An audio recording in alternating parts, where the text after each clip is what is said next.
Petri Wine brings you Basil Rathbone and Nigel Bruce in the new Adventures of Sherlock Holmes.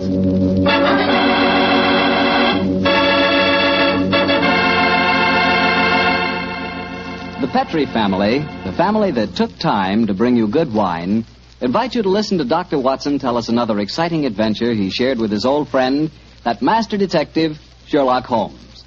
And I know that Dr. Watson will agree with me when I tell you that the best way to begin a good meal is with a glass of Petri California sherry. Before you sit down at the table, pour yourself and your family a glass of Petri sherry. Try it. There are many ways to tell a good wine, by its color, its aroma, and its flavor. On every count, Petri sherry is outstanding. The color of Petri sherry is a clear, deep amber. Perfect. The aroma? Well, Petri sherry is as fragrant as a bunch of dew-covered grapes picked in the early morning. But most important to you, and to me, is the flavor of Petri sherry. We want a wine that tastes good. And believe me, you couldn't ask for a more delicious wine than Petri sherry. And just to make sure you get a wine that's exactly the way you want it, Petri makes two kinds of sherry, the regular and Petri Pale Dry. If you're not sure which you like better, why not try them both? Don't buy one, buy two. Just be sure you always buy Petri Sherry.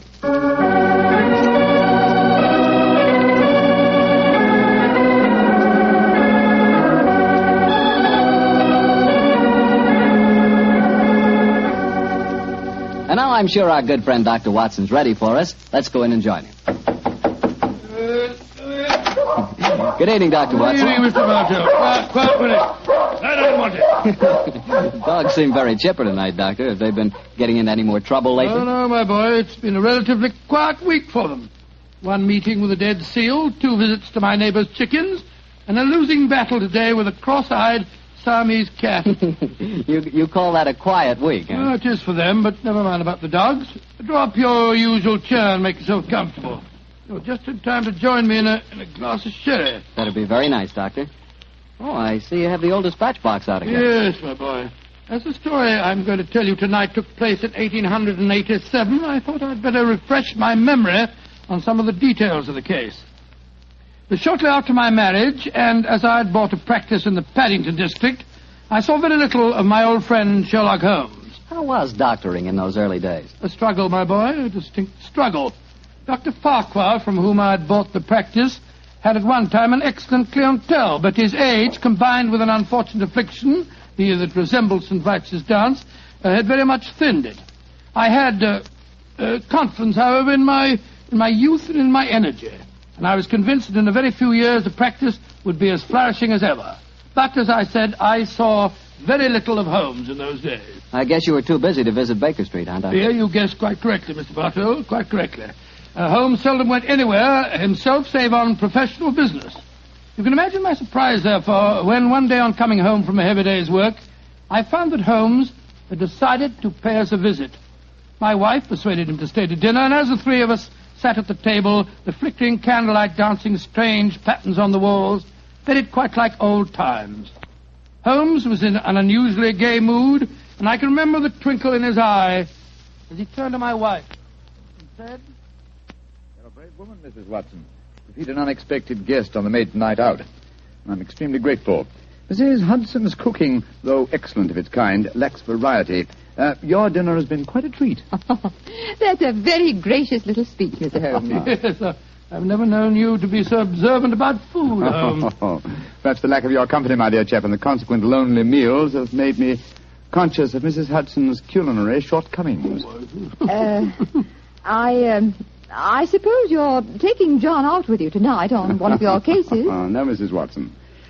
Though I can understand your suspicions, my visit was purely social. Then let's go into the other room and have a pipe, shall we? Well, don't you think you'd be more comfortable at the club? But, Miss Mary, I believe you want to get rid of us. Oh, no, dear, it's not that. It's just that... Your visitor is due at any moment, and you had counted on the house being empty by now. Why, how on earth did you know that, Mr. Holmes? Past half hour, you've been glancing at the clock with mounting anxiety. I feel sure that If it had not been for my unexpected visit, your good husband would already have been walking towards his club. Yeah, it is my custom to go to the club on Thursdays, but how'd you know? I know your habits, my dear chap. As well, if not better than you do.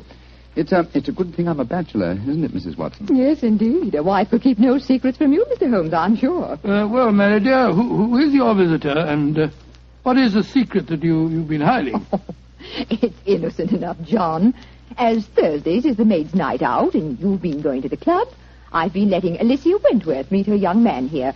With me as chaperone, of course. Oh, so that's the mystery. Well, Watson, your club is on the wing, and I'm sure we're dreadfully in the way. Let's stroll to Baker Street, shall we? Yes, of course, I'll get my coat. Why didn't you tell me, Mary? Well, I was afraid you might be angry, John. Angry, of course not. Alicia's such a sweet girl. And Harry Prendergast is a very charming young man. He comes from an excellent family, has a commission in the infantry, and the children are tremendously in love. But her beastly guardian forbids them to meet. Oh, there she is now. Well, we can pretend that we were just leaving anyway. Yes, I'll get my coat. Hello, Alicia, dear. Oh, Mrs. Watson, I'm so glad to see you. Come, dear. Alicia, this is my husband and Mr. Sherlock Holmes. How do you do, my dear? It's a shame that we have to go now, but my friend and I have some very important business to attend to. You're Mr. Sherlock Holmes, the detective, aren't you? Yes, Miss Whitworth. Please don't go, Mr. Holmes. Please don't. I need help so badly. Why, Alicia, what's wrong? You're as white as a ghost. Let's go into the drawing room, shall we? What's troubling you, Miss Wentworth? It's Harry, Captain Prendergast. I don't know exactly what's the matter, but something dreadful has happened to him. Oh, now sit down here beside me, dear. That's it. Miss Wentworth, what reason do you have to suppose that Captain Prendergast is in trouble? I've seen friends of his today. They spoke of him almost as if he were dead, and yet they wouldn't tell me why. And just now I went to his club, and they told me that Captain Prendergast was not a member. But he is a member. He's been a member for years. Oh, what's happened to it? What has happened to it? There, dear. Mr. Holmes will help you. Now, don't you cry. Have you been to the police, Miss Wentworth? No, Doctor. You see, I went to my guardian, but he wouldn't let me go to the police. He said there'd be a scandal. But then he hates Harry. The Prendergasts are a fine family. Why does your guardian object to him so strongly? I don't think he would approve of anyone I choose. He doesn't want me to get married. Oh, sounds like a positive ogre to me. Who is your guardian, my dear? Colonel Moran. Colonel Sebastian Moran. Indeed. He's a man who has many entries against him in my ledgers, but a man that I've never met. I have long hoped to cross swords with him directly. But how could Uncle Sebastian have anything to do with the criminal profession, Mr. Holmes? He's the son of Sir August Moran, and he was once British minister to Persia. Oh, you must be confusing him with someone else. No, my dear, it's the same man, and furthermore, I'm almost certain that your guardian is the right-hand man of a certain friend of mine whose name also begins with the three letters M-O-R. Good Lord, Moriarty. I have no proof.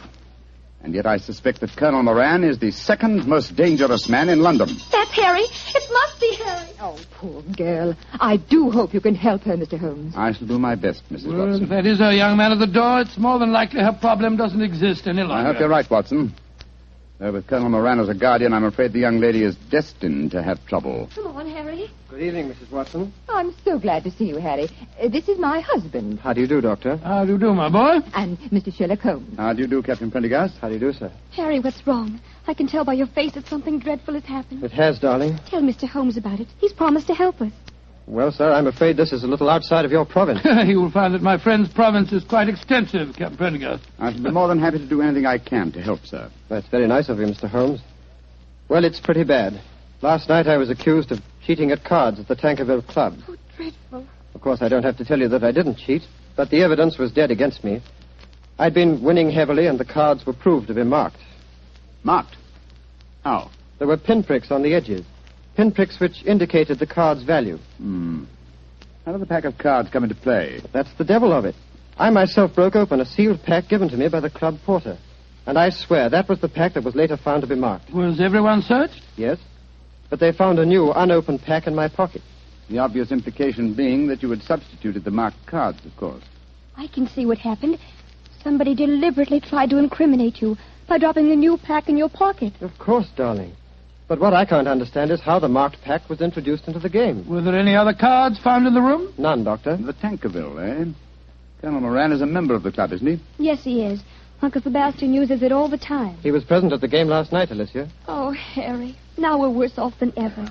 If he thinks you cheated at cards, he'll never let us get married. Now, don't worry, Alicia. I'm sure that Mr. Holmes can find a way out of this. I'm afraid it'll be too late. I couldn't marry you now, Alicia. What do you mean, Harry? But they forced me to resign from the club. That's a bad enough disgrace. But I know there's worse to come. You see, I was expecting my promotion to major any day.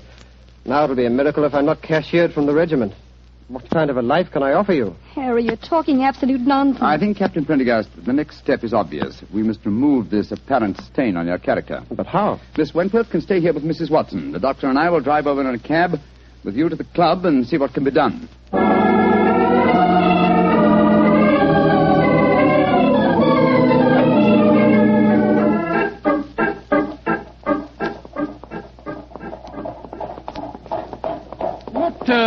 What kind of a card game were you playing last night, Prendergast? Stud poker. Ever since the American ambassador introduced it at the club, it's been quite a favorite. The perfect game for marked cards. It requires no elaborate dexterity in the dealing, simply the knowledge of your opponent's whole card. How many of you were playing? Half a dozen of us. You were winning heavily, you say? Yes, Doctor. Though one of the others, a fellow named David Harkness, was doing well. Now I come to think of it, Harkness almost seemed to know when I was bluffing, as though he could see the marked card. Well, perhaps he was the one who marked them. It's possible. And yet certainly no one could accuse him of tricky dealing. He was so clumsy with his bandaged finger, eh? How did you know he had a bandaged finger, Mr. I'll Holmes? tell you that, Captain Prendergast, when you tell me what's really on your mind. There's a great deal more at stake than a card scandal, isn't there? Yes, there is. I didn't dare to tell Alicia about it. You see, I'm fighting a duel tomorrow. A duel? Lord, with whom? Colonel Moran. Huh? He insulted me last night. He goaded me beyond a man's patience. He taunted me until I couldn't stand it any longer.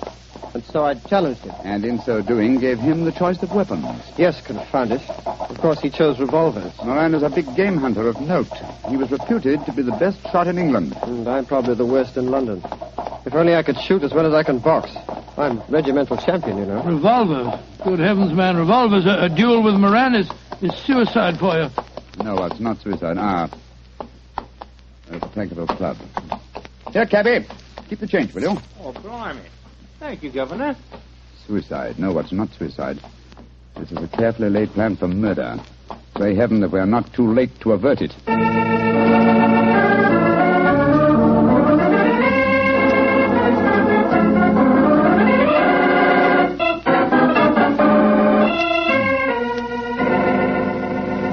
Mr. Harkness that you're wanting, sir? Yes, he went to his room half an hour ago. Number 108. Up the main stairs and down the corridor, sir. Thank you. I want you to follow us in precisely 1 minute and bring a sealed pack of the club's playing cards to Mr. Harkness's room. Do you understand? Oh, yes, sir. And thank you.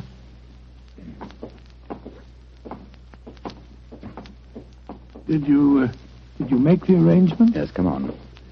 Let's go up to Harkness's room. Well, 3 members have cut me dead since I came in here. It's the most humiliating experience. A little patience, Captain Prendergast, and I'm sure your honor will be entirely vindicated. I wish I knew what you were up to, Holmes. I'm going to try and restage the drama that was presented in this club last night. The only difference being that my production will have a cast that's a little different.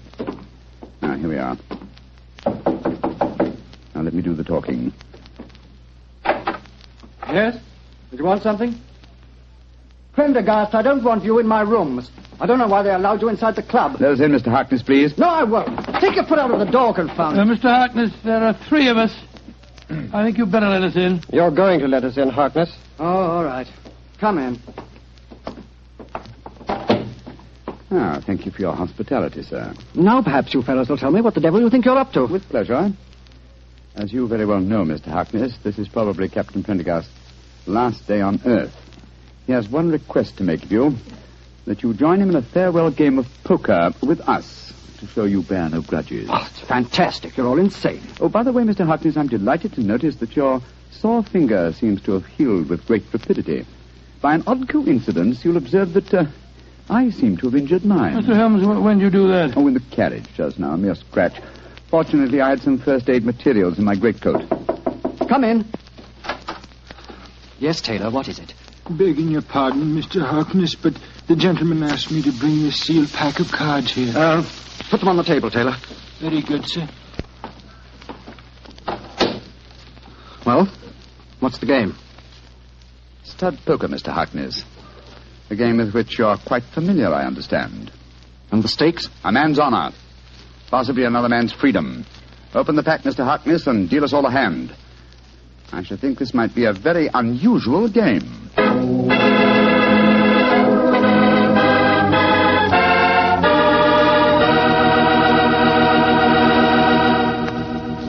You'll hear the rest of Dr. Watson's story in just a few seconds. Time for me to explain that Petri California Sherry is not only an ideal wine to serve before dinner, but it's also the perfect wine for almost any occasion. Petri Sherry is fine after dinner, when you're listening to the radio or just sitting around talking. And, of course, you couldn't ask for a finer party wine than Petri Sherry, especially if your party is at cocktail time. If you don't know what wine to buy, you can't go wrong with Petri Sherry. But be sure it's Petri. Look for the letters P-E-T-R-I. They spell the proudest name in the history of American wine. Well, Dr. Watson, that was quite a game of poker you were settling down to. I have a feeling that Sherlock Holmes had an ace or two up his sleeve, didn't he? Well, figuratively, he did, Mr. Bartell, though at the time I must confess that, as usual, I was pretty much in the dark.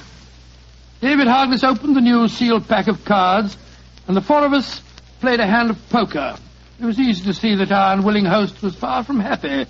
His ferrety eyes darted from one to the other of us as he played our cards.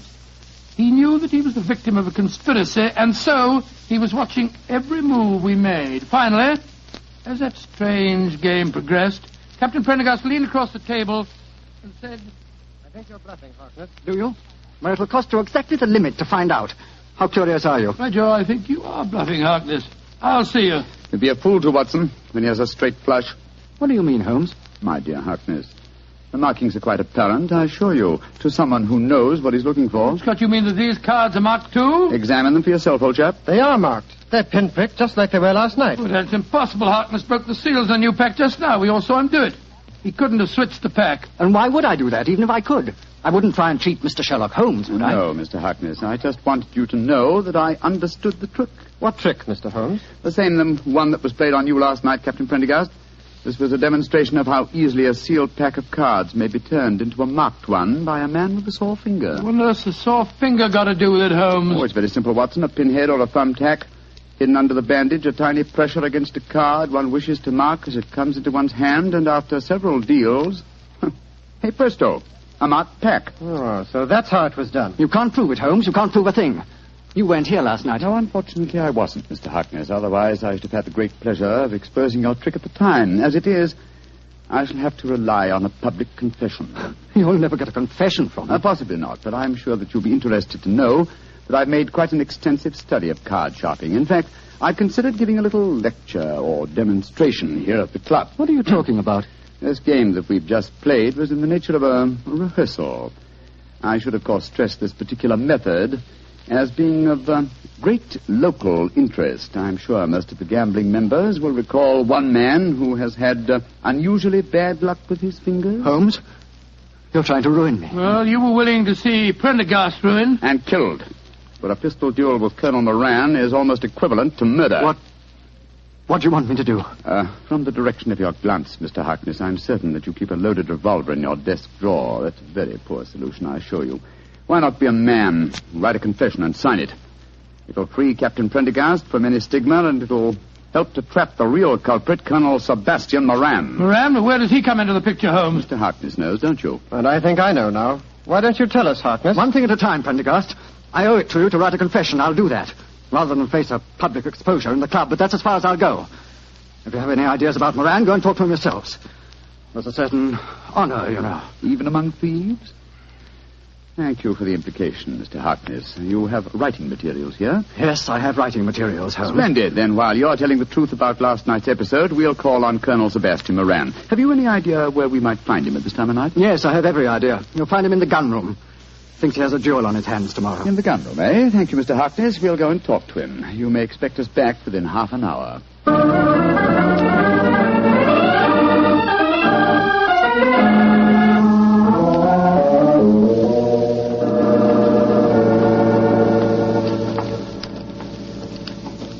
Who are you fellows? Turn the gas up, can't you? Colonel Moran, this is Mr. Sherlock Holmes and Dr. Watson. How do you do? Colonel Moran, I've been wanting to meet you for a very long time. Sherlock Holmes, I've heard a lot about you. And I of you, Colonel. Harry, what are you doing inside the club? Mr. Holmes brought me back. We've just left David Harkness's room. He's writing a confession that he engineered the swindle last night, that he deliberately tried to involve me. So, in that case, I suppose I need oil this revolver no longer. Harkness is a cheat. Dear me, how shocking. Aren't you glad that my name will be cleared in this business? Of course I am. I'm delighted. And you'll apologize for the things that you said last night? Yes, Harry, I'll apologize. But you must realize that this revelation makes no difference to my feelings about your marriage to Alicia. Upon my soul, Colonel Moran, it seems to me that one Dr. Watson, I think the name is. Watson, yes, my name's Watson. Dr. Watson, I would suggest that the happiness of my ward is a matter that cannot possibly concern you. Now, look here, sir, I don't want to go... Will you, old chap? Oh, sorry, Holmes. Colonel Moran, I think I may be able to change your mind on the question of your ward's marriage. How very interesting. And what makes you labor under that delusion? Would you care to have it known at the club that you had deliberately planned Captain Prendergast's murder? What in thunder are you talking about? You know, sir, that a revolver duel with you is no duel. It's a cold-blooded killing. Rubbish. I was challenged. Therefore, I had the choice of weapons. Naturally, I chose the weapon with which I was most familiar. And you had the choice for a very good reason, Colonel Moran. You forced Prendergast into a duel because it was the only way you could be certain that he'd never marry your ward. Alicia? What do you know about her? More than you think, sir. She's at my wife's house this very minute. She suspects you of jealousy. I think it's far more likely that the financial aspect of guardianship is involved here. A financial accounting is due upon her marriage, isn't it? That's none of your business. An accounting is due, Mr. Holmes. Alicia told me that herself. Exactly, and the accounts were in no state to undergo scrutiny. The answer is obvious. David Harkness, a card sharp, was in need of money. You induced him to practice his cheating last night in order that you could trap Captain Prendergast into a duel. Harkness, what the devil do you want? Put that revolver down, you fool. I don't care about my own disgrace, but you're going to pay for your share in it, Moran. Drop that revolver, Harkness. Don't you see that you're... Moran, you shot him. You saw that it was in self-defense, gentlemen. He was waving a loaded revolver at me. It's most unfortunate, but it was in self-defense. Yes, self-defense that removed the one dangerous witness who could have testified against you. He's dead, Watson, isn't he? Yes. Shot right through the heart. Moran, you're a cold-blooded, murdering devil. I demand satisfaction for that insult. These gentlemen are my witnesses. I apologize for the misunderstanding last night, but this is a different matter. You've insulted me, Harry. The duel will take place, Colonel Moran, and Dr. Watson and myself will act as seconds for Captain Prendergast. Let's make the necessary arrangements, shall we?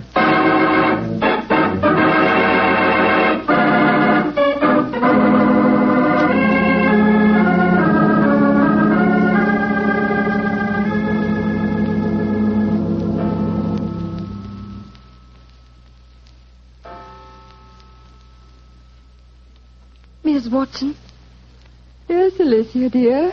it's 2:00. What can have happened to them? They left here just after 8. Oh, well, if you'd been married to John for any length of time, my dear, you wouldn't worry. When your husband goes out with Sherlock Holmes, you're prepared not to see him for a few days. Mrs. Watson, what are you saying? I haven't got a husband. Oh, now, Alicia, don't glower at me like that. What did you say the time was? It's just after 2, and they left here at 8. What can have happened? Well, I don't know. But Mr. Holmes was with them.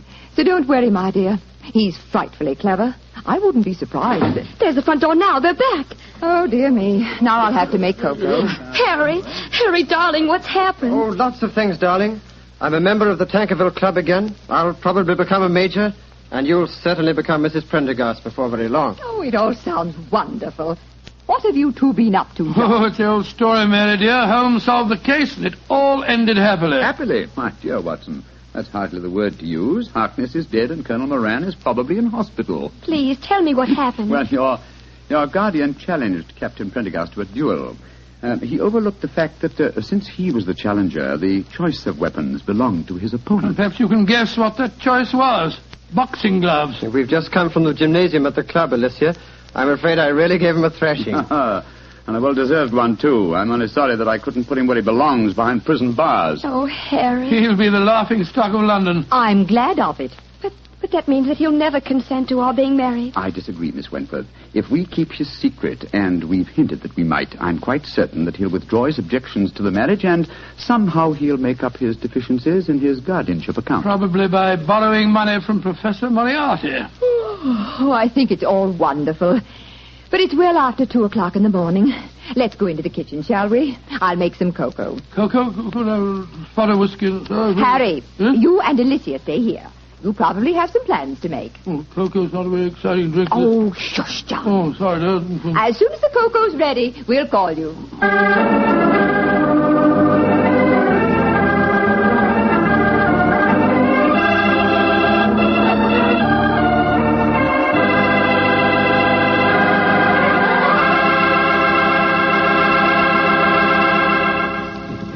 Well, Doctor, that was some story. You know, I'm glad the age of dueling is over. I'd hate to have someone challenge me to a duel. What's the matter, Mr. Bartell? Are you afraid of being hurt? Afraid of being hurt? Of course not. If someone challenges me to a duel, I have the right to choose the weapons, don't I? Yes, and what weapons would you choose? Cream puffs at 30 paces. Nobody's going to hurt me. See that? Although, come to think of it, instead of cream puffs, I'd rather have a piece of cake. Oh, why a piece of cake? Because it tastes so good with a glass of Petri sherry. Any questions? No questions. For a while there, I'll bet you thought I'd forgotten all about Petri wine. Forgotten about it. Not you, Mr. Bartell. No, not anybody who's ever tasted it. Petri wine is the kind of wine you'll always remember. That's because the Petri family really knows how to make good wine. They've been making wine for generations. Winemaking is their heritage. It's an art that's been handed on down in the Petri family from father to son, from father to son. Every drop of Petri wine is clear, fragrant, and delicious. As delicious as the luscious sun-ripened California grapes from which it's made. Remember, the name Petri on a bottle of wine is more than a trademark. It's the personal assurance of the Petri family that their wine is the kind of wine you like, for any occasion. You can't miss with Petri wine because Petri took time to bring you good wine. Well, Dr. Watson, what new Sherlock Holmes story are you planning to tell us next week? Well, now, let me see. Next week, Mr. Bartell, I'm going to tell you an adventure that took place in the gay Vienna of the 90s. Concerns a strange tragedy that occurred on a ballroom floor and a weird series of murders that were punctuated by the sound of music. I call the story The Waltz of Death.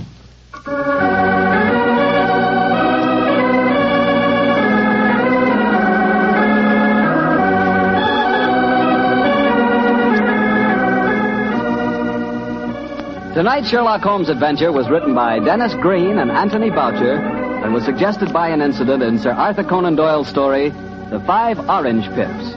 Music is by Dean Fossler. Mr. Rathbone appears through the courtesy of Metro-Goldwyn-Mayer, and Mr. Bruce through the courtesy of Universal Pictures, where they are now starring in the Sherlock Holmes series.